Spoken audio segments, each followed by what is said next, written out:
জীবনে যদি আমরা অন্তত ৫টা বিষয় প্রতিদিন ফলো করি, তাহলে জীবন কখনো হতাশাময় হয়ে উঠবে না। জীবন বিষাদময় হয়ে উঠবে না। জীবন থাকবে প্রতিদিন, প্রতি মুহূর্তে প্রাণোচ্ছল। সেই ৫টা বিষয় কী, কী? প্রথম হচ্ছে আপনি যাই পড়ুন সেটা যেন পরিষ্কার পরিচ্ছন্ন হয়।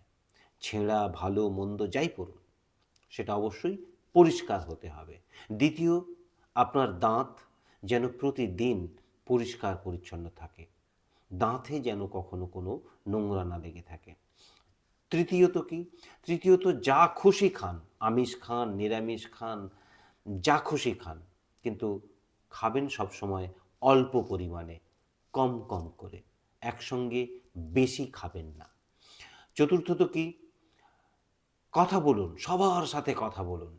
কিন্তু সেই কথার মধ্যে যেন কখনো কোনো কর্কশ শব্দ, রাফ ল্যাঙ্গুয়েজ যুক্ত না থাকে। যখন আপনি রেগে যাবেন বা আপনার ভেতরে রাগ আসছে, সেই রাগটাকে ভাষায় প্রকাশ করবেন না। মনে রাগ আসছে সেটাকে মনেই চেপে রাখুন, তখন কথা না বলে কিছুক্ষণ মৌন থাকুন।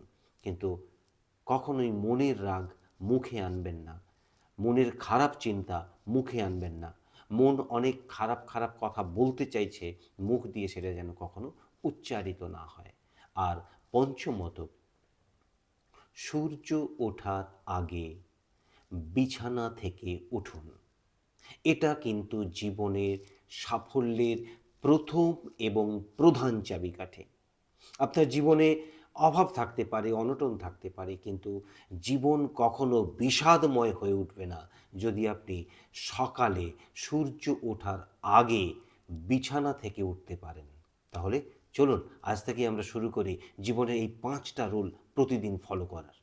ভালো লাগলে লাইক করুন, শেয়ার করুন এবং ফলো বা সাবস্ক্রাইব করে আমার সঙ্গে থাকুন এরকম আরও অনেক ভিডিও পাওয়ার জন্য। ভালো থাকবেন সবাই।